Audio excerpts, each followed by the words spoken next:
नमस्कार। आज के इस एक्सप्लेनर में हम एक बेहद दिलचस्प और ज़रूरी विषय पर बात करने वाले हैं, एओर्टिक स्टेनोसिस।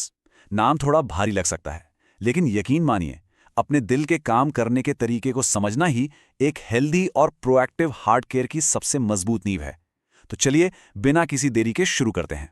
आगे बढ़ने से पहले जरा इस एक सवाल पर गौर कीजिए।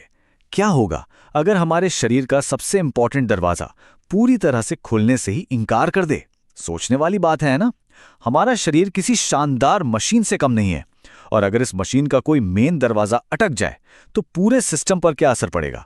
आज हम इसी रहस्य से पर्दा उठाने वाले हैं। ठीक है, तो आज के हमारे इस सफर के 4 मुख्य पड़ाव होंगे। पहला, प्रोएक्टिव हार्ट। दूसरा, हृदय का अंतिम दरवाजा। तीसरा, गंभीर संकुचन को मापना। और आखिर में, हृदय का छिपा हुआ संघर्ष। तो चलिए, सबसे पहले बात करते हैं हमारे पहले हिस्से की, प्रोएक्टिव हार्ट, यानी हृदय की सक्रिय देखभाल। अब इस चित्र में सबसे ऊपर वाले हिस्से पर नजर डालिए, जिसे एओर्टा यानी महाधमनी कहा जाता है। असल में ये वो मेन हाईवे है जहां से होकर खून हमारे पूरे शरीर को जीवन देता है। इसे आप हमारी आज की कहानी का मेन स्टेज मान सकते हैं, क्योंकि सारी गड़बड़ या कहें सारी शुरुआत यहीं से होती है। अब हम थोड़ा और गहराई में चलते हैं, हमारे दूसरे हिस्से की तरफ, हृदय का अंतिम दरवाजा। मेडिकल भाषा में एओर्टिक स्टेनोसिस की बहुत ही सटीक परिभाषा है। आसान शब्दों में कहें तो ये हमारे दिल के एकदम आखिरी वॉल्व का सिकुड़ जाना है। इसे ऐसे समझिए जैसे ये शरीर का मेन एग्जिट गेट हो। इसी गेट से होकर सारा ऑक्सीजन वाला खून दिल से बाहर निकलता है। अब आप खुद सोचिए, अगर इस मेन गेट में ही कोई रुकावट आ जाए या ये पूरा ना खुले, तो पूरी बॉडी की ब्लड सप्लाई पर कितना भारी असर पड़ेगा। और ये चित्र बहुत ही शानदार तरीके से दिखाता है कि अंदर असल में क्या चल रहा है। उस सफ़ेद तीर की दिशा को देखिए, ये साफ बता रहा है कि खून को उस सिकुड़े हुए आखिरी दरवाजे से बाहर निकलने के लिए कितना भयंकर दबाव झेलना पड़ रहा है। मतलब जो रास्ता पहले एकदम चौड़ा और साफ था, वो अब इतना संकरा हो गया है कि खून को मानो धक्के मारकर बाहर निकलना पड़ रहा हो। इसी के साथ आते हैं तीसरे हिस्से पर, गंभीर संकुचन को मापना।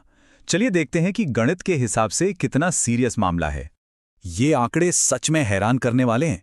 एक नॉर्मल हेल्दी एओर्टिक वॉल्व करीब 3 से 4 स्क्वायर सेंटीमीटर तक खुलता है, मतलब खून के बहने के लिए एकदम खुला और आरामदायक रास्ता।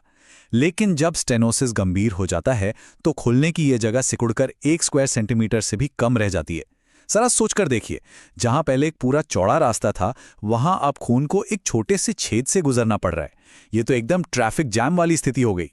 अब यहाँ जो बात सबसे ज्यादा दिलचस्प है वो ये है कि हम इस संकुचन को 2 अलग-अलग तरह के वाल्वों में देख सकते हैं। नीचे दिए गए इन चित्रों को ध्यान से देखिए। ये संकुचित बाइकस्पिड वाल्व और ट्राइकस्पिड वाल्व के बीच का अंतर बहुत ही बारीकी से दिखाते हैं। बाईं तरफ बाइकस्पिड वाल्व है। ये एक जन्मजात स्थिति हो सकती है जिसमें सिर्फ 2 ही पत्तियां होती हैं, और दाईं तरफ ट्राइकस्पिड वाल्व है। दोनों ही केसेस में आप साफ देख सकते हैं कि वाल्व के खुलने की जगह कितनी खतरनाक हद तक छोटी हो गई है।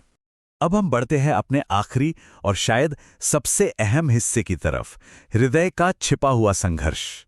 तो सबसे जरूरी बात जो हमें समझनी है वो ये है, 3 से 4 गुना। जी हां, यही वो नंबर है जो इस पूरी कहानी की गंभीरता को बयां करता है। जब रास्ता इतना छोटा हो जाता है तो शरीर में खून पहुंचाने के लिए हमारे दिल की मांसपेशियों को हर एक धड़कन के साथ 3 से 4 गुना ज्यादा मेहनत करनी पड़ती है। सोचिए, ये कोई आम काम नहीं है। ये एक लगातार चलने वाला, कभी ना खत्म होने वाला एक ऐसा भारी संघर्ष है जो हमारे शरीर के अंदर हर सेकंड, हर पल चल रहा है। और सच बताऊं, यहीं पर इंसानी शरीर का सबसे अद्भुत और सम्मानजनक पहलू सामने आता है, जैसा कि इस कोट में बिल्कुल सही कहा गया है। हैरानी की बात है कि ये वर्षों तक सफल रहता है। मतलब ये एक ऐसा सच है जो हमें विस्मय से भर देता है। हमारे दिल की मांसपेशियां इतनी लचीली, इतनी शक्तिशाली होती हैं कि वे इस भारी भरकम छिपे हुए दबाव को बिना रुके, बिना थके सालों साल तक सहती रहती हैं, सिर्फ इसलिए ताकि हमारी सांसें चलती रहें। तो चलिए एक बार जल्दी से देखते हैं कि ये पूरी कड़ी कैसे जुड़ती है। हमने देखा कि सबसे पहले दिल के उस आखिरी वॉल में संकुचन होता है, फिर ये इतना बढ़ जाता है कि खोलने की जगह 1 स्क्वायर सेंटीमीटर से भी कम रह जाती है, और इसके नतीजे में हमारे दिल को इस कमी की भरपाई करने के लिए 3 से 4 गुना ज्यादा मेहनत करनी पड़ती है। दिल की बाहरी बनावट से लेकर एक वॉल्व के सिकुड़ने और फिर उस अदृश्य दबाव तक, ये सच में एक हैरान कर देने वाली प्रक्रिया है। इस पूरी चर्चा के बाद हम एक बहुत ही गहरे सवाल पर आकर रुकते हैं। अगर हमारा मानव हृदय सिर्फ उस आखिरी दरवाजे को खुला रखने के लिए बिना कोई शिकायत किए सालों तक 3 से 4 गुना ज्यादा मेहनत कर सकता है, तो प्रोएक्टिव केयर यानी हमारी सक्रिय देखभाल ऐसे अविश्वसनीय और बिना थके काम करने वाली मांसपेशी का सबसे अच्छा सपोर्ट कैसे बन सकती है। ये सोचना सच में जरूरी है कि हम समय रहते अपने शरीर को कैसे समझें और उसकी देखभाल करें। खैर, इसी विचार के साथ आज का ये एक्सप्लेनर यहीं खत्म होता है। उम्मीद है आपको कुछ नया जानने को मिला होगा। सीखते रहिए और हमेशा जिज्ञासु बने रहिए।